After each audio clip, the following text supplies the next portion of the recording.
မင်္ဂလာပါခင်ဗျာ Democratic Press ရဲ့ကမ္ဘာရေးရာသတင်းစီစဉ်ကနေနားဆင်နေကြတဲ့ပြည်သက်ပေါင်းကိုနေ့ထွေးစွာကြိုဆိုလိုက်ပါတယ်ခင်ဗျာ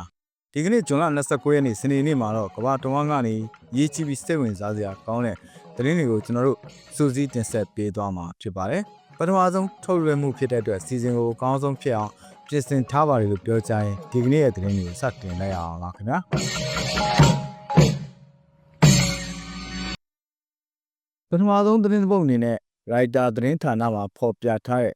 American Federal တရားသူကြီးတွေရဲ့နိုင်ငံတော်ဝန်တားမြစ်မိတ်တွေကန့်သက်ခံရတဲ့သတင်းကိုတင်ဆက်သွားပါမယ်။ American တရားရုံးချုပ်ဟာပြီးခဲ့တဲ့တောက်တန်နေ့က Federal တရားသူကြီးတွေရဲ့အာဏာကိုကန့်သက်လိုက်ပြီဖြစ်ပါတယ်။ဒါကသမ္မတဒေါ်နယ်ထရန့်အတွက်ကြီးမားတဲ့အောင်ပွဲတစ်ခုဖြစ်ပြီး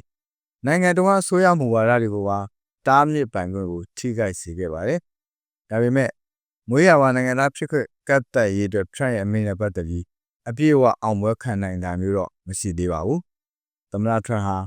သူ့ရဲ့ပထမဆုံးရက်မှာပဲအမိန့်တစ်ခုကိုလက်မှတ်ရေးထိုးခဲ့ပါတယ်။အဲ့ဒီအမိန့်ဟာအမေရိကန်မှာမွေးဖွားပေမဲ့မိဘနှစ်ပါးစလုံးအမေရိကန်နိုင်ငံသားဒါမှမဟုတ်တရားဝင်အမြဲတမ်းနေထိုင်သူမဟုတ်တဲ့ကလေးတွေကိုနိုင်ငံသားဖြစ်အတိအမှတ်မပြုဖို့ညွှန်ကြားထားတာပါ။ဒီအမိန့်ကို Federal တရားသူကြီး၃ဦးကဖွဲ့စည်းပုံအခြေခံဥပဒေနဲ့မညီဘူးလို့ဆိုပြီးနိုင်ငံတော်ကအကျုံးဝင်တဲ့တားမြစ်မိတ်တွေထုတ်ပြန်ထားခဲ့ပါတယ်။တရားရုံးချုပ်တွေရဲ့ဆုံးဖြတ်ချက်ကတရားသူကြီးရဲ့ Universal Injunction လို့ခေါ်တဲ့တနိုင်ငံလုံးတိုင်းတာနဲ့တားမြစ်မိတ်တွေထုတ်ပြန်ပိုင်ခွင့်ကိုကန့်သတ်လိုက်တာဖြစ်ပါတယ်။ဒါပေမဲ့ဒီဆုံးဖြတ်ချက်ဟာထရန့်ရဲ့မွေးရပါနိုင်ငံသားဖြစ်ခွင့်အမိန့်ကိုအသက်မဝင်အောင်ဆက်လက်တားမြစ်နိုင်ဖို့အခွင့်အလမ်းတွေတော့ကျန်ရှိနေပါသေးတယ်။ဥပမာအားဖြင့်ဒီအမိန့်ကိုစင်ခေါ်သူတွေနဲ့သူတို့ရဲ့အမှုတွေကိုလူအုပ်စုလိုက် class action အမှုတွေဖြစ်ပြောင်းလဲပြီးဆက်လက်တရားစွဲဆိုနိုင်ပါသေးတယ်။ဒါရင်မကသေးပဲတရားရုံးချုပ်ကဒီကိစ္စကိုဖွဲ့စည်းပုံအခြေခံဥပဒေနဲ့ညီမညီဆိုတာကိုတိုက်ရိုက်ဆုံးဖြတ်ခြင်းမရှိသေးပါဘူး။ထရန့်ရဲ့အမိန့်ကိုရက်30အတွင်းတက်မွန်အောင်ထားရှိမှဖြစ်ပြီးဒီကြားထဲတရားရုံးအောက်ပိုင်းအဆင့်တွေမှာနောက်ထပ်ဥပဒေရေးရာလှုပ်ရှားမှုတွေဆက်လက်ရှိလာဖို့လိုအပ်နေပါတယ်။ပြည်내22ခုကလည်းဒီအမိန့်ကိုကန့်ကွက်ထားပြီးသူတို့အတွက်တနိုင်ငံလုံးတားမြစ်မိန့်လိုအပ်တယ်လို့ပြောဆိုထားပါတယ်။တရားရုံးချုပ်ရဲ့ဆုံးဖြတ်ချက်သမ္မတထရန့်ရဲ့အခြားမူဝါဒတွေကိုကောင်းထဲပေါ်ဖို့အတွက်ပုံမလက်ကူစေနိုင်ပါတယ်။ဥပမာရွှေပြောင်းနေထိုင်သူတွေကိုပြည်နေနိုင်ပေးတာကြားမှကွဲပြားမှုဆိုင်ရာခွင့်ရေးတွေကိုကန့်သက်တာစတဲ့မူဝါဒတွေပေါ့။ဒါပေမဲ့မွေးရပါနိုင်ငံသားဖြစ်ခွင့်ဆိုင်ရာမူဝါဒနဲ့ပတ်သက်ပြီးတော့ဥပဒေရေးရာရွေးရှားမှုတွေကဆက်လက်ရှိနေမှာဖြစ်ပြီးရလဒ်ကတော့မသေးကြသေးပါဘူး။ရှေ့လာမဲ့ရတရက်တွေမှာတရားရုံးအောက်ပိုင်းဆင့်တွေမှာဥပဒေရေးရာလှုပ်ရှားမှုတွေများပြားရှိလာမယ်လို့တော့မျှော်လင့်ရပါတယ်။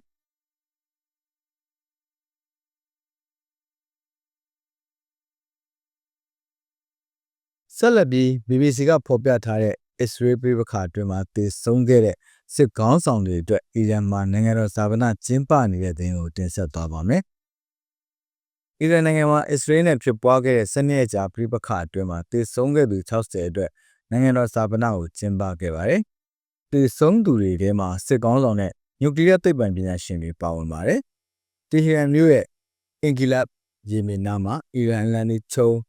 ကွယ်လွန်သူခေါင်းဆောင်တွေရဲ့ပုံတူတွေချိတ်ဆွဲထားတဲ့ခေါင်းတလားတွေကိုဝမ်းနဲ့ပူဆွေးသူလူကြီးကဝမ်းရံထားခဲ့ပါတယ်။ဒီပြည်ပခါဟာအမေရိကန်ပြည်ထောင်စုကအီရန်နဲ့အဓိကနျူကလ িয়ার စခန်းတွေကိုတိုက်ခိုက်ပြီးနောက်ဒီဘက်အစောပိုင်းမှာအပြစ်ခတ်ရပ်စဲခဲ့တာဖြစ်ပါတယ်။အနဲ့ရောင်ဝတ်စုံတွေဝတ်ဆင်ထားတဲ့ဝမ်းနဲ့ပူဆွေးသူထောင်ပေါင်းများစွာကကြွေးကြော်တန်းတွေကြွေးကြော်အီရန်လန်တွေဝေယမ်းပြီးတည်ဆုံးသူတွေရဲ့တပ်ပုံကိုကင်ဆောင်ထားခဲ့ကြပါတယ်။ဒီပွဲမကျင်းပမီလူတွေကိုပါဝင်ဖို့မီဒီယာတွေသင်လှုံ့ဆော်ထားခဲ့ပြီးအစိုးရကဘတ်စကားနဲ့မက်ထရိုစီးနှင်းဝင်ကိုခမဲ့ပေးခဲ့ပါတယ်။အစိုးရရုံးတွေကိုလည်းတရက်ပိတ်ထားခဲ့ပါတယ်။ဒီကနေ့ဇာပနာမှာနှုတ်နှံသူတွေထဲမှာအီရန်ရဲ့စစ်ဘက်ဆိုင်ရာအမြင့်ဆုံးအရာရှိတူဖြစ်တဲ့စစ်တပ်ဦးစီးချုပ်မိုဟာမက်ဘာဂရီလည်းပါဝင်ပါတယ်။ဘာဂရီကိုအစ္စရေးတိုက်ခိုက်မှုမှာတည်ဆုံးခဲ့သူ့ရဲ့ဇနီးသမီးတို့နဲ့အတူနှုတ်နှံမှာပါ။အီရန်အာဏာပိုင်တွေကအီရန်မှာလူ628ဦးတည်ဆုံးခဲ့တယ်လို့ပြောပြီးအစ္စရေးဘက်ကတော့အီရန်ရဲ့ဒုံးကျည်တိုက်ခိုက်မှုတွေကြောင့်အစ္စရေးမှာလူ28ဦးတည်ဆုံးခဲ့တယ်လို့ပြောထားပါတယ်။အစ္စလာမစ်တော်လှန်ရေးအဆောင်တပ်ဖွဲ့စစ်ဦးစီးချုပ်ဟူစိန်စလာမီနဲ့တေဟီရန်အာဇတ်တက္ကသိုလ်ရဲ့အကြီးအကဲဖြစ်တဲ့နျူကလ িয়ার သိပ္ပံပညာရှင်မိုဟာမက်မေဒီတေဟီရန်ချီတို့လည်းနှုတ်နှံခံရသူတွေထဲမှာပါဝင်ပါတယ်။နိုင်ငံတော်ရုပ်မြင်သံကြားကထုတ်လွှင့်ပြသခဲ့ရမှာ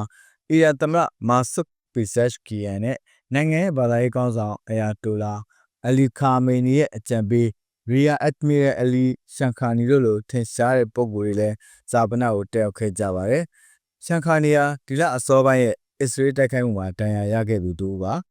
ဒီဇာပနာကိုအမေရိကန်သမ္မတဒေါ်နယ်ထရန့်ကအီရန်ကိုထပ်မံဘုံကျဲဖို့လုံးဝစဉ်းစားမယ်လို့ပြောကြားပြီးတဲ့နောက်ထွက်ပေါ်လာတာပါ။တောက်ကြနေ့ကအင်ဖြူတော်သတင်းစာရှင်းလင်းပွဲမှာ BBC သတင်းတောက်ရဲ့မေးခွန်းကိုဖြေကြားရမှာထရန့်ကအီရန်ဟာယူရေနီယံကိုစိုးရိမ်ကြအဆင့်ထိကျွယ်ဝအောင်လုပ်နိုင်တယ်လို့ထောက်လိုင်းရေးချက်လက်တွေကောက်ချက်ချခဲ့ရင်မေးစရာမလိုပဲတိုက်ခိုက်မယ်လို့ပြောခဲ့ပါတယ်။ထရန့်ကအီရန်ဟာလုံးဝပျက်စီးသွားပြီလို့လည်းထပ်လောင်းပြောဆိုခဲ့ပါတယ်။သူ့ရဲ့ Truth Social platform မှာလည်းစစ်တပ်တဲ့နိုင်ငံဖြစ်တဲ့အီရန်ရဲ့အမြင့်ဆုံးခေါင်းဆောင်အာတိုလာအလီခါမေနီဟာအစ္စရေးနဲ့စစ်ပွဲကိုသူအနိုင်ရခဲ့တယ်လို့ဘာကြောင့်ပေါ်ပေါ်တင်တင်နဲ့မိုင်မဲစွာပြောနေရတာလဲသူ့ရဲ့စကားကလိညာမှန်သူသိနေတာပဲလို့ရေးသားခဲ့ပါတယ်ထရန့်ကခါမေနီပမာခိုလုံနေလဲဆိုတာကိုသူအတိအကျသိခဲ့တယ်လို့အစ္စရေးနဲ့အမေရိကန်စစ်တပ်ကသူ့တပ်ကိုတတ်ဖြတ်ခွင့်မပြုခဲ့ဘူးလို့ပြောပါတယ်ကျွန်တော်ကသူ့ကိုရုပ်ဆိုးချင်းတန်ပြီးမကောင်းတဲ့ဒေသင်းတရားနေကယ်တင်ခဲ့တာပါသူကကျေးဇူးတင်ပါတယ်သမ္မတထရန့်လို့ပြောစရာမလိုဘူးလို့လည်းရေးသားခဲ့ပါတယ်အီရန်နိုင်ငံသားရေးဝန်ကြီးအဘစ်အာရာချီကတော့ခါမေနီကိုမလေးမစားမှတ်ချက်တွေပေးတာနဲ့ပတ်သက်လို့သမ္မတထရန့်ကိုသတိပေးခဲ့ပါတယ်ခါမေနီကတော့အမေရိကန်နဲ့အစ္စရေးတို့ရဲ့အီရန်နျူကလ িয়ার စကန်တွေကိုတိုက်ခိုက်မှုဟာအရေးပါတာဘာမှမရခဲ့ဘူးလို့ပြောကြားခဲ့ပါတယ်အာရာချီကသမ္မတထရန့်ဟာသဘောတူညီမှုလိုချင်တဲ့ဆိုရင်အီရန်အမြင့်ဆုံးခေါင်းဆောင် Grand Ayatollah Khamenei ပေါ်မလေးမစားနဲ့လက်ခံလို့မရတဲ့လေသံတွေကိုဘေးဖယ်ထားသင့်ပါတယ်လို့ Twitter မှာပြန်လည်ရေးသားခဲ့ပါတယ်။အာချီကမကြသေးခင်မှာဘုံကဲမှုတွေကြောင့်အီရန်ရဲ့နျူကလ িয়ার စကန်တွေကိုအလွန်ကျွံတဲ့ဆိုးရွားတဲ့ပစ္စည်းမှုတွေဖြစ်ခဲ့တယ်လို့ဝန်ခံခဲ့ပါတယ်။အပြည်ပြည်ဆိုင်ရာအနုမှုစွမ်းအင်အေဂျင်စီ IAEA ရဲ့အကြီးအကဲ Rafael Grossi ကတော့အီရန်ရဲ့နျူကလ িয়ার စွမ်းရည်ဥပမာကျေဝမြင့်မားတဲ့ယူရေနီယံနဲ့တပ်တုတန့်စင်မှုလိုအပ်တဲ့ centrifuge ဘလောက်ပျက်စီးသွားပြီလဲဒါမှမဟုတ်ဘယ်နေရာရွှေ့ပြောင်းသွားပြီလဲဆိုတာကိုမသိရသေးဘူးလို့ပြောပါတယ်။ Grossi ကအီရန်ကိုနျူကလ িয়ার လက်နက်တိစောက်နိုင်စွမ်းရှိရာကိုစစ်ရေးတိုက်ခိုက်မှုတွေနဲ့ရပ်တန့်နိုင်မှာမဟုတ်ဘူးလို့လည်းပြောခဲ့ပါတယ်။စစ်ရေးရဒါကိုပြီးပိုင်ဖယ်ရှားနိုင်မှာမဟုတ်ဘူးသဘောတူညီချက်တစ်ခုရရှိရမှာပါလို့ BBC ရဲ့ American မိတ်ဖက် CBS News ကိုပြောခဲ့တာပါ။လူမှုမီဒီယာပေါ်မှာတော့ Trump ကမကြသေးခင်ရက်တွေကပိတ်ဆို့မှုတွေကိုဖယ်ရှားဖို့နဲ့အခြားအရာတွေကိုဆောင်ရွက်ခဲ့ပြီးဒါတွေဟာအီရန်ကိုအပြည့်အဝမြန်ဆန်ပြီးပြည့်စုံတဲ့ပြန်လည်နလန်ထူဖို့ပုံမကောင်းမွန်တဲ့အခွင့်အလမ်းတွေကိုပေးနိုင်မှာလို့ပြောခဲ့ပါတယ်။ဒါပေမဲ့ခါမေနီရဲ့မှတ်ချက်တွေကတော့သူ့ကိုအားပြတ်စေခဲ့တယ်လို့ပြောခဲ့ပြီးဒါကိုဒေါသမုန်းတီးမှုနဲ့ရွှန်ရှာမှုဖော်ပြတဲ့စကားလုံးတွေနဲ့ကျွန်တော်တုံ့ပြန်ခံရတော့ပိတ်ဆို့မှုဖြေလျှော်ရေးနဲ့အခြားအရာတွေအတွက်လုပ်ငန်းအားလုံးကိုချက်ချင်းရပ်ဆိုင်းလိုက်ပါတယ်လို့ကြေညာခဲ့ပါတယ်။အဲဒီနောက်မှာတော့ AB သတင်းဌာနကနေတင်ဆက်ထားတဲ့နော်ဝေမင်းသမီးရဲ့သားပေါ်မရိမှုနဲ့အိမ်ပိုင်းဆိုင်ရာစော်ကားမှုတွေနဲ့အော်ဆိုရဲတပ်ဖွဲ့ကဆွဲချက်တင်ဆိုတဲ့သတင်းကိုမျှဝေသွားပါမယ်။နော်ဝေတော်ဝင်မင်းသမီးမက်တီမာရစ်ရဲ့တာအကြီးဆုံးဘာရီယက်စ်ဘော့ခွိုင်ဘီကိုမရိမှုလေပိုင်းဆိုင်ရာစော်ကားမှုတွေနဲ့ခန္ဓာကိုယ်ထိခိုက်အောင်လုပ်မှုတွေပါဝင်အမှုပေါင်းများစွာနဲ့အော်စလိုရဲတပ်ဖွဲ့ကဆွဲချက်တင်လိုက်ပြီဖြစ်ကြောင်းတောက်ကြနေ့မှာကြေညာခဲ့ပါတယ်။ဒီဆွဲချက်တွေကလာပေါင်းများစွာကြာမြင့်ခဲ့တဲ့စုံစမ်းစစ်ဆေးမှုတွေရဲ့အဆုံးသတ်ဖြစ်ပြီးရင်ဆိုင်ခံစားခဲ့ရတဲ့သူတွေအတွက်လည်း10ကနန်းကျော်ရှိရလို့သိရပါတယ်။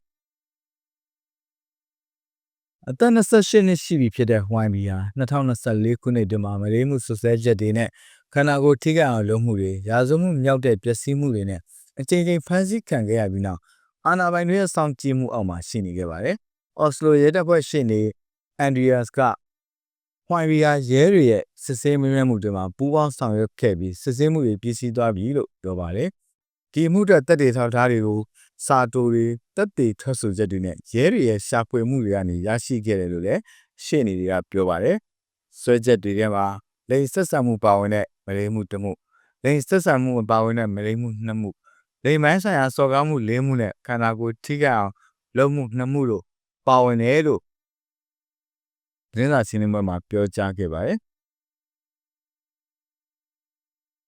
ကြုံတွေ့ခံစားရသူရေအတွက်နဲ့ပတ်သက်ပြီးတော့10ကနန်းကျော်တယ်ဆိုတာကိုပဲအတည်ပြုနိုင်ပြီးအသေးစိတ်ထပ်မပြောနိုင်သေးဘူးလို့လည်းသူကဖြည့်ဆွတ်ခဲ့ပါတယ်။ဟွိုင်မီရဲ့ရှင်းနေပီတာကတော့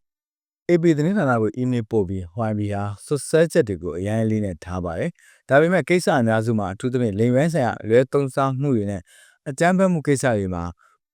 ဘာအမှားယွင်းမှမရှိဘူးလို့ညင်းဆိုခဲ့ကြောင်းပြောပါတယ်။နော်ဝေတော်ဝင်လန်းတော်ကတော့ဒီမှုကိုပုံမှန်လုံထုံးလုံနည်းအတိုင်းဆောင်ရွက်နေတော့မှမှတ်ချက်မပေးနိုင်ဘူးလို့နော်ဝေသတင်းဌာန NDB ကိုပြောကြားခဲ့ပါတယ်။နော်ဝေမှာတော်ဝင်မိသားစုကဒူကြိုင်များတာကြောင့်ဒီမှုကထိတ်တန့်သမင်းဖြစ်ခဲ့ပါတယ်။ YB ဟာဖြစ်နိုင်ခြေရှိတဲ့တရားစီရင်ရေးတွေအတွက်လွတ်မြောက်နေစေဖြစ်ပြီးတရားရုံးကဆုံးဖြတ်ချက်မချမချင်းအပြစ်ကင်းတယ်လို့ယူဆပိုင်ခွင့်ရှိပါတယ်။ငယ်စဉ်က Little Marius လို့စစ်စနုခေါ်ခံရသူ YB ဟာတော်ဝင်မင်းသားမင်းသမီးတွေလိုပဲချမ်းသာမှုနဲ့ခွင့်ရတွေကိုခံစားရင်းလူများရှိမှကြီးပြင်းလာခဲ့တာဖြစ်ပါတယ်။ဒါပေမဲ့သူ့ရဲ့ဖခင်ကတော့မွေးစေဝါနဲ့အကြမ်းဖက်မှုရာဇဝတ်မှုတွေနဲ့ထောင်ချခဲ့သူပါ။ YB ကိုယ်တိုင်လည်းကိုကင်းသုံးဆွဲမှုတွေနဲ့ဆွဲလန်းမှုတွေကိုဝန်ခံထားပါတယ်။နော်ဝေရဲ့အနာဂတ်ပြင်ပဖြစ်လာမဲ့မက်တီမာရစ်က2001ခုနှစ်မှာမင်းသားဟက်ခွန်နဲ့လက်ထပ်ခဲ့ခြင်းကသတင်းကြီးပါတယ်။ဘာကြောင့်လဲဆိုတော့သူမဟာစင်ကယ်မသားဖြစ်ပြီးမွေးစေဝါမှုနဲ့ပြည်တိုင်ချမှတ်ခံခဲ့ရသူတို့နဲ့လွတ်လပ်စွာနေထိုင်ခဲ့ဘူးသူဖြစ်လို့ပါပဲ။အဲဒီနောက်မှာတော့ The Guardian မှာဖော်ပြထားတဲ့ပြည်ပခဒေသတွေမှာဆင်းရဲမွဲတေမှုတွေမြင့်တက်လာတာကြောင့်လူကြီးတွေတန်းတစ်ထောင်လောက်ငတ်မွနေရတယ်လို့ကမ္ဘာ့ဘဏ်ရဲ့သတိပေးချက်ကိုဆက်လက်ဖော်ပြသွားမှာဖြစ်ပါတယ်။ကမ္ဘာ့ဘဏ်ရဲ့ထုတ်ပြန်ချက်အရစစ်ပွဲနဲ့ပြည်ပခတွေဖြစ်ပွားနေတဲ့နိုင်ငံ39နိုင်ငံမှာဆင်းရဲမွဲတေမှုဟာပုံမှန်မြင့်တက်လာပြီးလူကြီးတန်းတစ်ထောင်ကျော်ငတ်မွခေါင်းပါနေရပါတယ်။အများစုကတော့အာဖရိကမှာဖြစ်ပွားနေတဲ့ပြည်တွင်းစစ်တွေနဲ့နိုင်ငံချင်းချင်းထိပ်တိုက်ရင်ဆိုင်မှုတွေကစီးပွားရေးတိုးတက်မှုကိုနှောင့်နှေးစေပြီးလူကြီးတန်းတစ်ထောင်ရဲ့ဝင်ငွေတွေကိုပါရော့ကျစေခဲ့တာပါ။ဒါကြောင့်အလွန်မင်းဆင်းရဲမွဲတေမှုဟာအခြားဒေသတွေတဲ့ပုံမလျင်မြန်စွာမြင့်တက်လာနေတယ်လို့ဝါရှင်တန်ခြေစိုက်ကမ္ဘာ့ဘဏ်ကပြောပါတယ်။2020ပြည့်နှစ်ကိုဗစ်ကပ်ရောဂါစတင်ခဲ့ချိန်ကစလို့ပြည်ပခဒေသတွေအတွက်ပထမဆုံးကဲဖြတ်ချက်မှာကမ္ဘာ့ဘဏ်ကစစ်ဘေးဒဏ်တဲ့နိုင်ငံတွေကိုအကူအညီတွေပုံမတိုးမြင့်ပေးဖို့အနောက်နိုင်ငံအစိုးရတွေကိုတိုက်တွန်းခဲ့ပါတယ်။ဒါမှသာပြည်ပခတွေကိုဆုံးသက်နိုင်ပြီးအရေးပါတဲ့ဖွဲ့စည်းတွေကိုပြန်လည်တည်ဆောက်နိုင်မှာဖြစ်တယ်လို့ဆိုပါတယ်။အစီရင်ခံစာအရ2020ပြည့်နှစ်ကစလို့ပြည်ပခဒဏ်တဲ့ဒေသတွေမှာလူတဦးချင်းစီရဲ့အမျိုးသားဝင်ငွေဟာပြန်မြအားဖြင့်တစ်နှစ်ကို 1.8% လောက်လျော့ကျခဲ့ပါတယ်။အခြားဖွံ့ဖြိုးဆဲနိုင်ငံတွေမှာတော့2.9% တိုးတက်ခဲ့ပါတယ်။ကမ္ဘာ့ဘဏ်ကဆင်းရဲတဲ့နိုင်ငံတွေကိုတည်ငြိမ်တဲ့စီးပွားရေးတိုးတက်မှုတွေအတွက်ချင်းငွေတွေထုတ်ချီးပေးနေတာဖြစ်ပြီးပြင်းထန်တဲ့ငတ်မွတ်မှုတွေတိုးလာနေတာကကုလသမဂ္ဂချမှတ်ထားတဲ့ဖွံ့ဖြိုးတိုးတက်မှုပန်းတိုင်တွေကနေပုံမဝေးကွာသွားပြီလို့ပြောကြားခဲ့ပါတယ်။ဒီနှစ်မှာပြည်ပခဒါမှမဟုတ်မတည်မငြိမ်ဖြစ်နေရတဲ့စီးပွားရေးနိုင်ငံတွေမှာနေ့စဉ်$3အောက်နဲ့ရုန်းကန်နေရသူပေါင်း421တန်းရှိပါတယ်။ဒါဟာကမ္ဘာပေါ်မှာအခြားဒေသတွေအားလုံးပေါင်းတာထက်ပိုများပါတယ်။2030ပြည့်နှစ်ရောက်ရင်ဒီအတွက်ဟာ435တန်းအထိဒါမှမဟုတ်ကမ္ဘာအလုံးမဲ့ဆင်းရဲနွမ်းပါးသူပေါင်း60%အထိတိုးလာနိုင်တယ်လို့ခန့်မှန်းထားပါတယ်။ကမ္ဘာတော်မှာစစ်ပွဲနဲ့ပြည်ပခတွေကြောင့်သေဆုံးသူရေအတွက်ဟာ2008ခုနှစ်ဘဏ်လုပ်ငန်းအကျပ်တဲမတိုင်မီကတည်းကတည်ငြိမ်ခဲ့ပါတယ်။အဲဒီနောက်ပိုင်းမှာဖွံ့ဖြိုးဆဲနိုင်ငံအများပြားဟာကျွေးမြီတွေပေးဖို့အတွက်လူမှုဖူလုံရေးနဲ့ပညာရေးအစီအစဉ်တွေကိုလျှော့ချခဲ့ကြရပါတယ်။2000ပြည့်နှစ်ကနေ2004ခုနှစ်အတွင်းမှာပြန်မြသေဆုံးသူရေအတွက်ဟာ9000ခန့်ထိရှိခဲ့ပြီး2005ခုနှစ်ကနေ2008ခုနှစ်အတွင်းမှာပုံမနည်းပါးခဲ့ပါတယ်။ဒါပေမဲ့2014ခုနှစ်မှာတော့3သိန်းကျော်အထိတိုးလာခဲ့ပါတယ်။ကပ်ရောဂါဖြစ်ပွားပြီးနောက်ပိုင်းမှာနှစ်စဉ်ပြန်ပြန်2သိန်းခန့်ထိရှိခဲ့ပါတယ်။2022ခုနှစ်မှာတော့3သိန်းကျော်အထိရောက်ရှိလာခဲ့ပါတယ်။ကမ္ဘာ့ဘဏ်အုပ်စုရဲ့အကြီးအကဲစီးပွားရေးပညာရှင်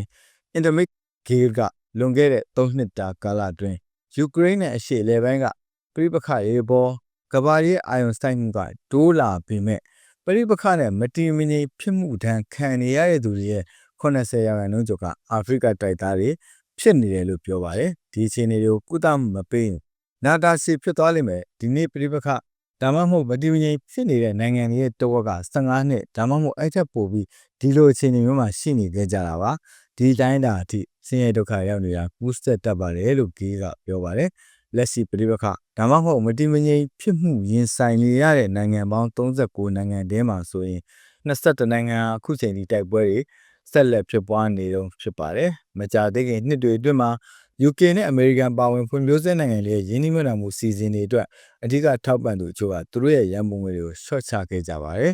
။ကမ္ဘာ့ဘဏ်အုပ်စုရဲ့ဒုတိယအကြီးအကဲစီးပွားရေးပညာရှင် Ian Coase ကတော့ကမ္ဘာအတိုင်းအဝန်းဟာဒီနိုင်ငံတွေရဲ့ဆင်းရဲဒုက္ခကိုပုံမအာရုံစိုက်တင်ပါတယ်လို့ပြောထားပါတယ်။ဒီမှာတိုးတက်မှုတွေကိုအရှိန်မြင့်တင်ဖို့ကမလွယ်ပါဘူး။ဒါပေမဲ့လုပ်နိုင်ပါတယ်။ပြမှတ်ထားတဲ့မူဝါဒတွေနဲ့နိုင်ငံတကာရဲ့ပုံမထောက်ခံတဲ့ခိုင်မာတဲ့ထောက်ခံမှုတွေနဲ့ဆိုရင်မူဝါဒချမှတ်သူတွေဟာပြည်ပခါတွေကိုကာကွယ်နိုင်ပြီးအုပ်ချုပ်မှုကိုခိုင်မာစေကတိုးတက်မှုကိုအရှိန်မြင့်တင်နိုင်ပြီးအလောက်ကိုင်းတွေဖန်တီးပေးနိုင်ပါတယ်လို့သူကဖြစ်ဆက်ပြောကြားသွားခဲ့ပါတယ်။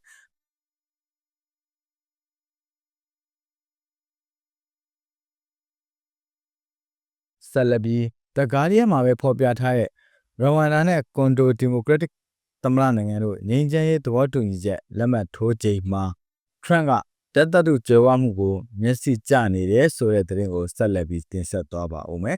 ။ရဝမ်ဒါနဲ့ကွန်ဂိုဒီမိုကရက်တစ်သမ္မတနိုင်ငံ DRC တို့ဟာအမေရိကန်နိုင်ငံဝါရှင်တန်မြို့မှာငြိမ်းချမ်းရေးသဘောတူညီချက်တစ်ခုကိုလက်မှတ်ရေးထိုးခဲ့ကြပါတယ်။ဒီသဘောတူညီချက်က DRC အရှေ့ပိုင်းကဆယ်စုနှစ်များစွာကြာမြင့်နေတဲ့ပြည်ပခါတွေကိုအဆုံးသတ်ဖို့ရည်ရွယ်တာဖြစ်ပါတယ်။ဒါပေမဲ့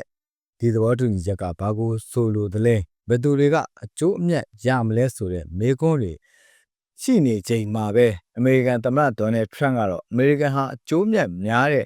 ဓာတ်သတ္တုထုတ်ယူခွင့်တွေကိုရရှိခဲ့ပြီလို့ကြွားလုံးထုတ်ပြောဆိုခဲ့ပါတယ်။အမေရိကန်နိုင်ငံသားရေးဝန်ကြီးမက်ခရိုရူဘီယိုနဲ့ဝါရှင်တန်မှာကျင်းပတဲ့ခန်းနာမှာအာဖရိကနှစ်နိုင်ငံရဲ့နိုင်ငံသားရေးဝန်ကြီးတွေဟာသဘောတူညီချက်တွေကိုလက်မှတ်ရေးထိုးခဲ့ကြပါတယ်။ဒီသဘောတူညီချက်တွေအရရဝမ်ဒါတပ်ဖွဲ့တွေဟာရက်60အတွင်းကွန်ဂိုရှေ့ပိုင်းကနေရုပ်သိမ်းရမှာဖြစ်ပါတယ်။ဒါပေမဲ့ခီဂါလီနဲ့ကင်ရှာဆာတို့ဟာရက်60အတွင်းဒေသတွင်းစီးပွားရေးပူးပေါင်းဆောင်ရွက်မှုမူပေါင်းကိုစတင်ရမယ်လို့လည်းဖော်ပြထားပါတယ်။လူဘီရိုကတော့လုပ်စရာတွေအများကြီးကျန်နေသေးတယ်လို့ဝန်ခံခဲ့ပေမဲ့ဒီသဘောတူညီချက်ကနေပြည်သူတွေကိုပုံမကောင်းမွန်တဲ့ဘဝအတွက်အိမ်မက်နဲ့မျှော်လင့်ချက်တွေပေးနိုင်မယ်လို့ပြောခဲ့ပါတယ်။ကာတာနဲ့အမေရိကန်ရဲ့ဂျားဝင်ဆောင်ရွက်မှုနဲ့ရရှိခဲ့တဲ့ဒီသဘောတူညီချက်ဟာ1994ခုနှစ်ရဝမ်ဒါလူမျိုးတုံးတပ်ဖြတ်မှုကနေစတင်ခဲ့တဲ့ဆယ်စုနှစ်များစွာကြာပြည်ပခါတွေကိုအဆုံးသတ်ဖို့ရည်ရွယ်ခဲ့တာဖြစ်ပါတယ်။ဒီနှစ်မှာတော့ M23 တပုံဖွဲ့ဟာ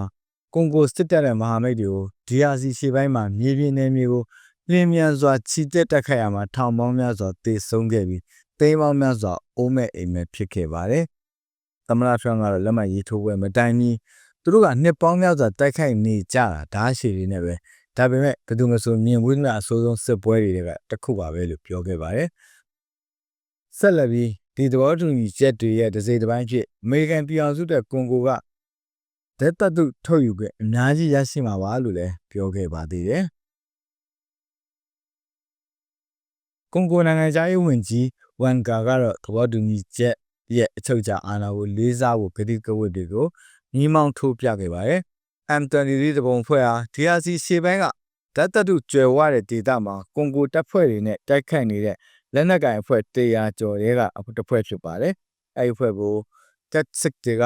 ဦးဆောင်ပြီး1994ခုနှစ်လူမျိုးတုံးတပ်ဖြတ်မှုပြီး DRC ကိုထွက်ပြေးလာတဲ့ဟူဒူတပုံဖွဲ့တွေကနေကတ်စစ်လိုမျိုးလူနည်းစုတွေရဲ့အကျိုးစီးပွားကိုကာကွယ်ဖို့တည်ရှိရလို့ပြောပါတယ်။ DRC ကုလသမဂ္ဂအမေရိကန်နဲ့အခြားနိုင်ငံကတော့ဒီအဖွဲ့ကိုရဝမ်ဒါကထောက်ပံ့နေတယ်လို့ပြောပါတယ်။ကုလသမဂ္ဂကျွမ်းကျင်သူတွေကရဝမ်ဒါဟာဒီအဖွဲ့ကိုအဖိုးတန်ဓာတ်သတ္တုတွေထုတ်ယူတင်ပို့ဖို့အတွက်အသုံးပြုနေရလို့ဆိုပေမဲ့ရဝမ်ဒါကတော့ညှင်းဆိုခဲ့ပါတယ်။ဒီသဘောတူညီချက်ကိုဝေဖန်သူတွေကတော့မရေရာမရှင်းလင်းမှုလို့မှတ်ချက်ပြုခဲ့ကြပါတယ်။အထူးသဖြင့်စီးပွားရေးဆိုင်ရာစိတ်ပိုင်းတွေနဲ့ပတ်သက်ပြီးထရန့်ဆိုရဟာ DRC ရှေ့ပိုင်းကနေများပြားလာတဲ့ဓာတ်သတ္တုကြွယ်ဝမှုကနေအကျိုးအမြတ်ရယူဖို့ပဲစိတ်အားထက်သန်နေတာကြောင့်ဖြစ်ပါတယ်။2018ခုနှစ်နိုဘယ်ငြိမ်းချမ်းရေးဆုရှင်ဒေါက်တာဒန်နစ်ကတော့ဒီကြောင်းဆောင်ရွက်မှုလုပ်ငန်းစဉ်ဟာပွင့်လင်းမြင်သာမှုမရှိဘူးလို့ပြီးခဲ့တဲ့ဘက်ကပြောခဲ့ပါတယ်။တရားမျှတမှုနဲ့ပြန်လည်ကုစားမှုကြောင့်မပြောဘဲရဝမ်ဒါရဲ့ DRC ပေါ်ကျူးကျော်မှုကိုအတိမတ်ပြုဖို့ကိုရှောင်လွှဲနေတယ်လို့သူကဝေဖန်လိုက်ပါတယ်။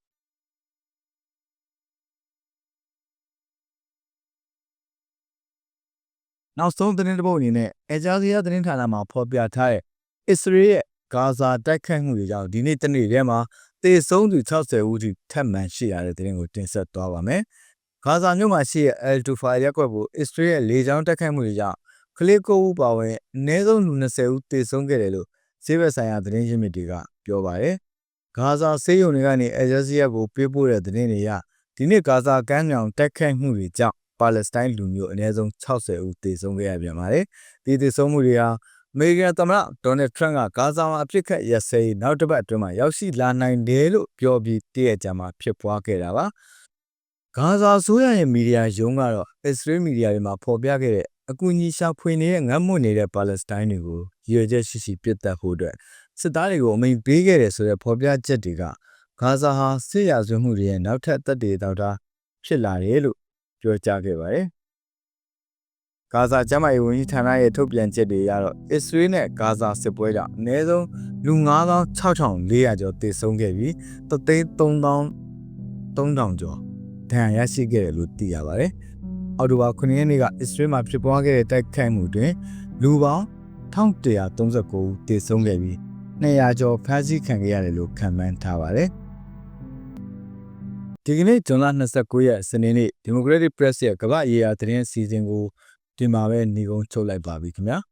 ။ကျွန်တော်တို့ရဲ့ Democratic Press အနေနဲ့မြန်မာပြည်သက်တွေအတွက်ကမ္ဘာ့ရေးခင်တွေကိုတိကျမှန်ကန်စွာနဲ့အချိန်နဲ့ဒီပေးညီတင်ဆက်ပေးနိုင်ဖို့ဆက်လက်ကြိုးစားနေမှာပါ။နာတော်တာစင်ပေးခဲ့ကြတဲ့ပြည်သက်ပေါင်းကိုကျေးဇူးတင်ပါတယ်ခင်ဗျာ။နောက်တစ်နေ့မှာပြန်လည်ဆုံတွေ့ကြပါအောင်စို့အားလုံးပဲမင်္ဂလာရှိသောနေ့ရက်ခင်းလေးဖြစ်ပါစေလို့ဆုတောင်းပေးရင်နောက်တစ်နေ့မှာဆက်လက်ရှင်သန်နိုင်ဖို့အတွက်ရုန်းကန်တော်လှန်နိုင်ပါစေလို့ဆုတောင်းလိုက်ပါတယ်ခင်ဗျာ။